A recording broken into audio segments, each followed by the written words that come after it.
ಕಡಲ ಮೇಲೆ ಸಾವಿರಾರು ಮೈಲಿ ಸಾಗಿಯೂ ನೀರಿನಾಳ ತಿಳಿಯಿತೇನೋ ಹಾಯಿ ದೋಣಿಗೆ. ಇದನ್ನು ನಾನು ನಿಮಗೆ ಯಾಕೆ ಇವತ್ತು ಕೇಳ್ತಾ ಇದ್ದೀನಿ ಅಂದರೆ, ಅಟ್ ಜಸ್ಟ್ 71 ಇಷ್ಟು ಲೈಫನ್ನು ನೋಡಿದ್ಮೇಲೆ ನೀವು ಲೈಫನ್ನು ಹೇಗೆ ನೋಡ್ತಾ ಇದ್ದೀರಾ ಅನ್ನೋದು ನಮ್ಮ ಕ್ಯೂರಿಯಾಸಿಟಿ. ಇಲ್ಲ, ನಡೆದು ಬಂದ ದಾರಿ ಅನ್ನೋದು ಇದೆಯಲ್ಲ, ನಡ್ಕೊಂಡು ಬಂದು ಅಷ್ಟೇ. ಇದು ಈ ಪ್ರಪಂಚದಲ್ಲಿ ಏನಾಗಿದೆ, ಒಂದೊಂದು ದೇಶದಲ್ಲಿ ಒಂದೊಂದು ಸಂಸ್ಕೃತಿ, ಒಂದೊಂದು ವೈವಿಧ್ಯತೆಗಳಿರ್ತವೆ. ಅದು ಬದುಕಿಗೋಸ್ಕರವೇ. ಸಾಂಸಾರಿಕ ಜೀವನ, ಸನ್ಯಾಸತ್ವದ ಜೀವನ, ಅಥವಾ ಇನ್ನೊಂದು ಉಂಡಾಡಿ ಗುಂಡಿನ ಜೀವನ, ಈ ಥರದ್ದು ಬೇಕಾದಷ್ಟು ವೆರೈಟೀಸ್ ಇರ್ತವೆ. ಆದರೆ ನಾವು ನಡೆದ ದಾರಿಯನ್ನು ಸರಿಯಾಗಿ ನಡೆದಿದ್ದೀವ ಇಲ್ವ ಅನ್ನೋದು ನೋಡ್ಕೊಳ್ಳೋದು ಭಾಳ ಮುಖ್ಯ ಆಗಿದೆ. ದಾರಿ ಸರಿಯಾಗಿದ್ದರೂ ನಡೆದ ನಡೆಗೆ ಸರಿಯಾಗಿದೆಯೋ ಇಲ್ವೋ? ದಾರಿ ಸರಿಯಾಗೇ ಇರುತ್ತೆ, ನಡ್ಕೊಂಡು ಒಂದು ರೀತಿಯೇ ಸರಿಗಿಲ್ಲದೆ ಇದ್ದರೆ ಅದು ಅಧ್ವಾನ ಆಗಿಬಿಡುತ್ತೆ. ಹಾಗಾಗಿ ಮೈಯೆಲ್ಲ ಕಣ್ಣಿಟ್ಕೊಂಡು ನಾವು ಹಿಂಭಾಗದನ್ನು ಅಚ್ಚುಕಟ್ಟಾಗಿ ನೋಡಿಕೊಂಡು ಅಲ್ಲಿ ಏನೇನು ಎಡವಿರ್ತೀವೋ ಅದನ್ನು ಎಡುವುದಲ್ಲೇ ಎಡವಬಾರ್ದು ಅಂತ ಬೀಚಿ ಹೇಳಿದ್ದಾರೆ. ಎಡುವುದಲ್ಲೇ ಎಡುವುದವನಿಗೆ ಬೇಕುಪ್ಪ ಅಂತಾರಂತೆ. ಅಂದರೆ ಎಡುತ್ತೀವಿ, ಎಡವಿದ್ದು ಗೊತ್ತಾದ ಮೇಲೆ ರಿಪೇರಿ ಮಾಡ್ಕೋಬೇಕಲ್ವಾ, ತಿರ್ಗಿ ಅದೇ ಜಾಗದಲ್ಲಿ ಎಡವೋದಾದರೆ ಇನ್ನೆಂಥ ಮೂರ್ಖರು ನಾವು. ಇದು ಆಗಿದೆ. ಆ ದೃಷ್ಟಿಯಿಂದ ನನ್ನ ದೃಷ್ಟಿಯಲ್ಲಿ ಬಡತನ ಪಾಠ ಕಲಿಸಿರ್ಬೋದು, ಬದುಕಕ್ಕೆ ಪಾಠ ಕಲಿಸಿರ್ಬೋದು, ನಮ್ಮ ಸಂಸಾರದ ಕುಟುಂಬದ ಜೀವನ ಅಥವಾ ನಮ್ಮೂರಿನ ಸರೌಂಡಿಂಗ್ಸ್, ಪರಿಸರ, ಇವೆಲ್ಲವೂ ಸೇರಿಕೊಂಡು ನಾವು ಬೆಳೀತಾ ಬೆಳೀತಾ ಬೆಳೀತಾ ಏನು ಬೇಕಾದರೂ ಆಗ್ಬೋದು, ಯಾಕೆ ಬೇಕಾದರೂ ಆಗ್ಬೋದು ಅನ್ನೋದಕ್ಕೆ ನಾನು ಒಬ್ಬ ಉದಾಹರಣೆ ಅಷ್ಟೆ. ಏನು ಬೇಕಾದರೂ ಆಗ್ಬೋದು, ಯಾಕೆ ಬೇಕಾದರೂ ಆಗ್ಬೋದು, ಎರಡೂ ದೊಡ್ಡ ದೊಡ್ಡ ಪ್ರಶ್ನೆಗಳು. ಅಂದರೆ ಮೊದಲು ನಿಮ್ಮ ಒಂದು ಇಡೀ ಪ್ರೊಫೈಲೇ ನೋಡಿದ್ರೆ ಸರ್, ಒಂದು LLB ಗ್ರ್ಯಾಜುಯೇಟ್ ಆಗಿ 500ಕ್ಕೂ ಹೆಚ್ಚು ಸಿನಿಮಾಗಳು, 50ಕ್ಕೂ ಹೆಚ್ಚು ವರ್ಷಗಳು ರಂಗಭೂಮಿಯಲ್ಲಿ, ಎಲ್ಲ ಶುರುವಾಗಿದ್ದು ಒಂದು ಮೈಮ್ ಆರ್ಟಿಸ್ಟ್ ಆಗಿ. ಆಮೇಲೆ ಧಾರಾವಾಹಿ, ಸಿನಿಮಾ, ಪಾಲಿಟಿಕ್ಸ್, ರಂಗಭೂಮಿ, ಸಂಸಾರ, ಹೋರಾಟ, ಕೃಷಿ, ಇದೆಲ್ಲ ಒಂದು ನಿಮ್ಮ ಖುಷಿಗೆ ನೀವು ಹಂತ ಹಂತವಾಗಿ ಹೆಜ್ಜೆ ಇಡ್ತಾ ಇದ್ದೀರಾ.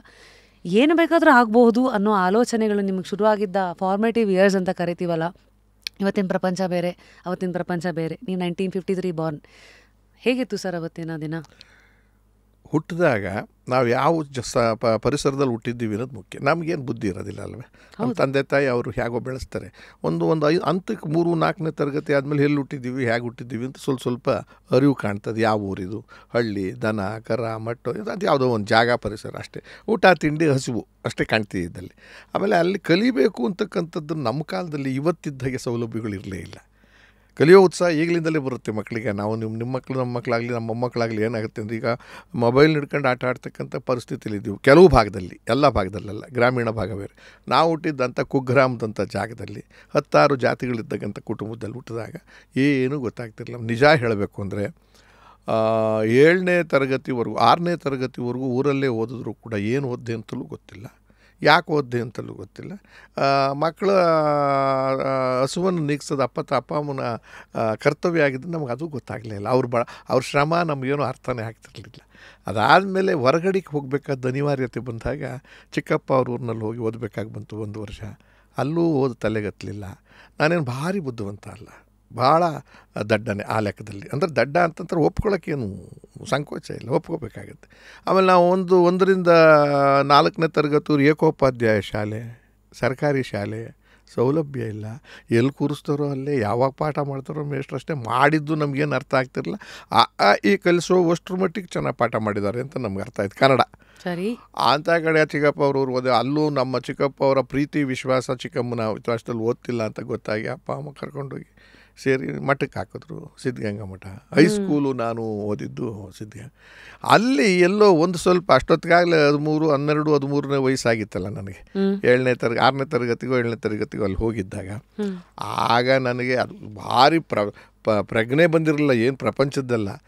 ಏನೋ ಮಾಡ್ಬೇಕಾಗತ್ತೆ, ನಾವು ಯಾಕೆ ಇಲ್ಲಿ ಕಳ್ಸೋರು, ನಮ್ಮ ಅಪ್ಪ ಅಮ್ಮ ಕಷ್ಟ ಇದೆ. ಹಾಗೆ ಆ ಮಠದ ಸ್ವಾಮಿಗಳ ಪ್ರವಚನ ಕೇಳ್ತಾ ಅಲ್ಲಿನ ವಿದ್ಯಾರ್ಥಿಗಳ ಪರಿಸ್ಥಿತಿ ಒಬ್ಬೊಬ್ರದ್ದು ಮಾತಾಡುವಾಗ ಕೇಳ್ಕೊತಿದ್ವಲ್ಲ. ಅವ್ರು ಕತ್ತೊಂದು ಬಿಡ್ತಿದ್ದು, ನಮ್ಮ ಮನೇಲಿ ಊಟ ಇಲ್ಲ, ತಿಂಡಿ ಇಲ್ಲ, ತಾಯಿ ಇಲ್ಲ, ಅಮ್ಮ ಇಲ್ಲ, ಇವೆಲ್ಲ ಬಿಡ್ತಿದ್ದಾಗ ಪರಿಣಾಮ ಬೀರಿದೆ ಅಂತ ಕಾಣಿಸುತ್ತೆ.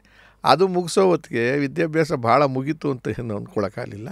ಅಲ್ಲಿಂದ ಬೆಂಗಳೂರಿಗೆ ನಾನು ನನ್ನ ಅಕ್ಕನ ಮನೆಗೆ ವಿದ್ಯಾಭ್ಯಾಸಕ್ಕೆ ಬಂದೆ. ಇದಿಷ್ಟು ಹೇಳ್ತಿರೋದು ದಡ್ಡತನದಲ್ಲೇ ಇದ್ದೀನಿ. BSc ಬಂದಿದ್ದರು, BSc ಪಾಸ್ ಆಗಿದ್ದರೂ ಕೂಡ ಓದಿ ಪಾಸ್ ಆಗಲಿಲ್ಲ. ಹೇಗೋ ಪಾಸಾಯಿತು.